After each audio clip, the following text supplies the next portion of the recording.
پیغمبر علیه الصلاۃ والسلام فرمایي د مسلم حدیث دی وای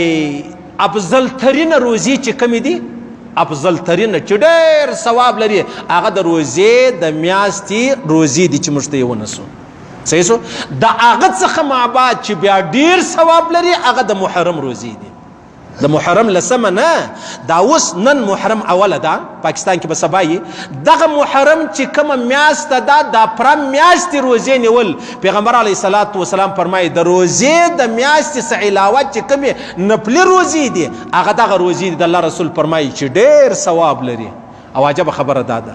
چې کله دا د روزې میاشت لا نه وه فرض سوې دا د محرم چې کومه لسمه روزه ده دا فرض وله دا نیول کېدله اوس د دې څخه علاوه پیغمبر علیه الصلاۃ والسلام فرمایي محترمه میاشت ده په محترمه میاشت کې بیا ډېر ثواب چې نفلي روزې لري هغه دغه میاشت ده هغه د روزې د میاشت څخه علاوه بیا دا خبره ده او تر ټولو زیات چې ثواب لري لمونځ هغه کوم لمونځ دی فرض لمونځ دی لکه فرض روزه ډېر ثواب لري د فرض روزې څخه ما بعد بیا چې ډېر ثواب لري بیا دغه د محرم د میاشتې روزې نیول او د فرض مانځه څخه ما بعد چې ډېر ثواب لري هغه د تهجد لمونځ دی تهجد لمونځ دی تهجد لمونځ د الله رسول فرمایي الله پاک د تهجد پر ټیم اول اسمان ته راشي چې څنګه د الله سره ښایي څنګه د الله سره لایق یې څنګه د الله شان یې راسي لاسې نیولی دی په تاسو کې بیمار سته چې له ما صحت وغواړي په تاسو کې قرضدار سته چې له ما خلاصون وغواړي په تاسو کې بندي و قیدي سته چې له ما خلاصون وغواړي په تاسو کې مصیبت زده و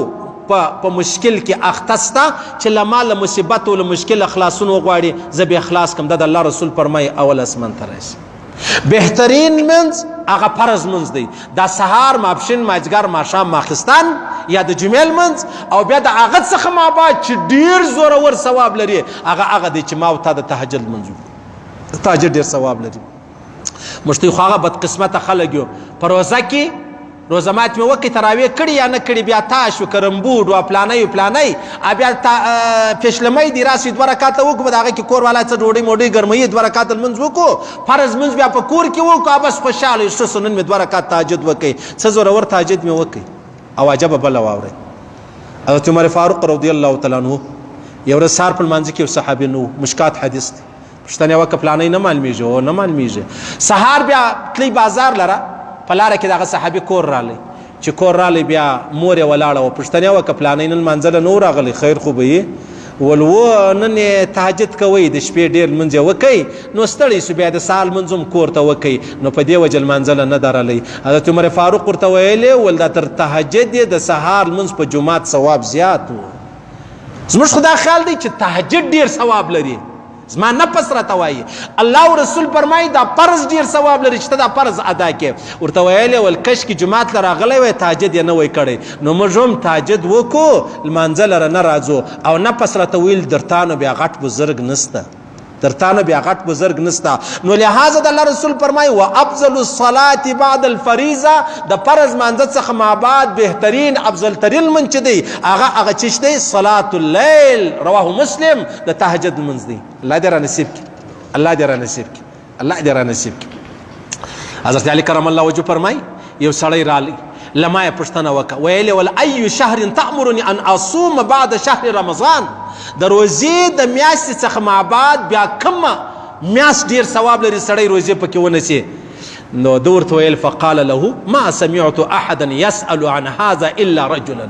ما هم دا خبره اورېدلې نه وه یو سړی رالی پیغمبر علیه الصلاۃ والسلام ته ویلې ولیا زه ناست وم حضرت علی کرم الله وجهه فرمایي زه ناست ولم پیغمبر علیه السلام ته ویلي یا رسول الله ای شهر تأمرني ان اصوم بعد شهر رمضان د روزې د میاشت علاوه کومه میاشت کومې ورځې ډېر ثواب لري سړی روزې پکې ونسي قال ان كنت صائما بعد شهر رمضان فصم المحرم فانه شهر الله فيه يوم تاب الله فيه على قوم وای ما ته ویلې پیغمبر سم دې سړي ته ویلې ول چې ډېر ثواب لري د روزې د میاشت څخه ما بعد هغه د محرم میاشت ده په دې کې تاسو روزې نسئ ولې پیغمبر علیه الصلاۃ والسلام فرمایي په دغه میاشت کې الله پاک بني اسرائیلو ته نجات ورکوي چې موسی علیه السلام د ده ملګري له فرعون څخه الله نجات ورکوي نو اوس هم پیغمبر علیه السلام فرمایي ویتوب فیه علی قوم آخرین پیغمبر علیه الصلاۃ والسلام فرمایي وسم په دغه میاشت کې که سړی توبه وباسي الله معافي ورته کوي،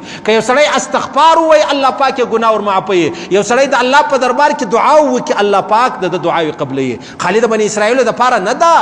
چې الله پاک هغو ته نجات ورکوي. نو لہذا پیغمبر علیه الصلاۃ والسلام فرمایي چې ډیر ثواب لري په دغه میاشت کې. د لسم ورځ نه درښیم، دا ټوله میاشت درښیم د محرم د اولې څخه تر اخرې پورې. پیغمبر علیه الصلاۃ والسلام فرمایي ومن صام یوم من محرم فله بكل یوم 30 یوما، رواه طبراني.